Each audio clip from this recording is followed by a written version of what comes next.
কোরআনে তো আল্লাহ হজের আলোচনা করতে গিয়ে স্পষ্ট বলেছিলেন, ওয়ালা জিদালা ফিল হজ, হজের মধ্যে কোনো ধরনের ঝগড়া করবা না। আরাফার ময়দানে জোহর এবং আসর সালাত জমা করার বিষয়ে আসলে ভিন্ন মত পরিলক্ষিত হয়েছে দেখা যাচ্ছে। তো আবার কেউ কেউ বলছেন শুধুমাত্র এটা হজের সময় করবে, অন্য সময় করবে না। শুধুমাত্র আপনি আমাদেরকে আসলে বিষয়টি ক্লিয়ার করবেন যে আসলে সালাত জমা করার ক্ষেত্রে মূল নিয়মটা কি?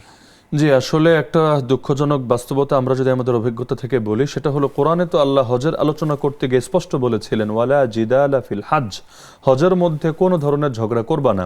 কিন্তু আমাদের দেশের হাজিরা বা এই অঞ্চলের আরও অন্যান্য দেশের হাজিদের মধ্যে আমরা এই অবস্থাটা দেখি যে হজের মধ্যে গিয়ে ঝগড়া তো হয়, এমনকি দিন পালন কিভাবে করবে, ইসলামের প্র্যাকটিসটা কিভাবে করবে, এটা নিয়ে পর্যন্ত দ্বন্দ্ব হয়।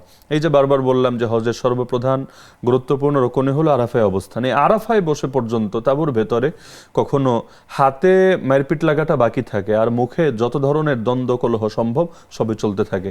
এই মাসালা নিয়ে মাসালাটা হলো যে জোহর আসর কিভাবে আদায় করবে। এখানে কেউ যদি মসজিদে নামিরায় নামাজ আদায় করতে পারে ইমামের সাথে, তাহলে সেটা নিয়ে আর কোনো ইখতিলাফ হয় না, এবং সেটা আসলে ইখতিলাফের সুযোগও নাই। ইমাম যেভাবে করবে সেও সেভাবে করবে। তো দেখা যাচ্ছে ইমাম জোহর আসর একসাথে পড়ে ফেলছে, সেও জোহর আসর একসাথে পড়ে ফেলছে।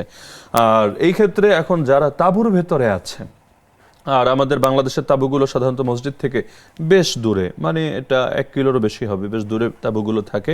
তো তাঁবুর ভেতরে মূল দ্বন্দ্বটা আসলে হয় যে এখানে কোন পদ্ধতিতে করবে। এই ক্ষেত্রে মূল বিষয় হলো, আমি নিজের সমস্ত হাজিদেরকে নিয়মিতভাবে এটা বলে দিই যে শোনেন, আপনারা হজকে নিয়ে কখনো বিতর্কে জড়াবেন না। আলেমদের ভিন্ন মত আছে বেশ কিছু মাসালায়, এখানে যার যেভাবে মনে চায়, যে যে আলেমকে ফলো করে তাকে সেভাবে করতে দেন। আপনি আপনারটা করেন, সে তারটা করুক। আমল ভিন্ন হলে সমস্যা নাই, কিন্তু ঝগড়া হলে সমস্যা। এখানে একটু ক্লিয়ার করে বলে রাখা ভালো, আমাদের বাংলাদেশের অধিকাংশ মানুষ যেহেতু হানাফি মাযহাব অনুসরণ করে, এখানে হানাফি মাযহাবের মধ্যে ইখতিলাফ আছে। কিভাবে?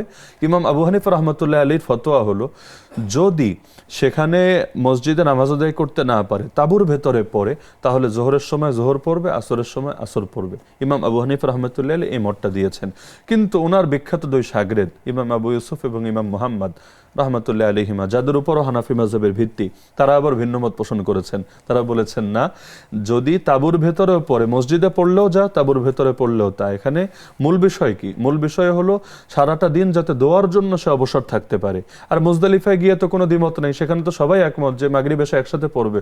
তো ওইটা একমত হলে এখানে দ্বিমত করার তো কোনো দরকার নেই। তো তাদের মত হলো যে না, একসাথে আদায় করবে, এবং ইমাম তাহাউই তিনিও এই মত দিয়েছেন। এমনকি বহু সাহাবীর এই মত, আব্দুল্লাহ বিন ওমর রাদিয়াল্লাহু আনহুমা, তিনি নিজে একবার মসজিদে নামাজ পেলেন না, তিনি এসে তাঁবুর ভেতরে সবাইকে নিয়ে জোহর আসর একসাথে আদায় করে ফেললেন।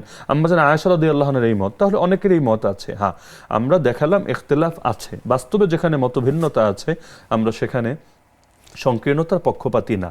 তো আপনাদের চেষ্টা করা দরকার অন্তত এক তাঁবুর ভেতর যাতে মনোমালিন্য না হয়। মাসালাগুলো আগে দ্বিমত থাকবে, কিন্তু সেক্ষেত্রে তো কখনোই শত্রুতা, হিংসা পরায়ণ। হ্যাঁ, কিন্তু দুঃখজনক বাস্তবতা এটা তো আসলে হচ্ছে। আমাদের মূলের খবর নাই, কিন্তু আমরা শাখাগত বিষয় নিয়ে মারপিট করতে কোনো দ্বিধা করি না। এই জন্য দেখবেন বাংলাদেশে কত মানুষ বেনামাজি, মানে সংখ্যাটা কয়েক কোটি, এদের নিয়ে চিন্তা নাই। কিন্তু যারা নামাজ পড়ছে, হাত কোথায় বাজছে, আমিন আসতে বলছে না জোরে বলছে, কোনটা কিভাবে করছে, এগুলো নিয়ে মায়ের ঝগড়া ঝাঁটি, মসজিদে আলাদা হওয়া, এগুলোর কোনো শেষ নাই।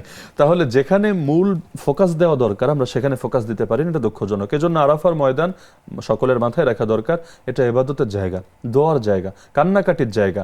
এখানে এমন যাতে না হয় যে আমার দ্বারা এখানে ভাবমর্যাদা নষ্ট হয়, অন্য মুসলমানের কষ্ট হয়, এবং আমি আল্লাহ তাআলার মহব্বতের জায়গায় তার আক্রোশের ভেতর পড়ে যাই। তো এই কারণে মাসালা নিয়ে অন্তত ইখতিলাফ করা উচিত না। হ্যাঁ, আগে আলোচনা করে নেওয়া ভালো।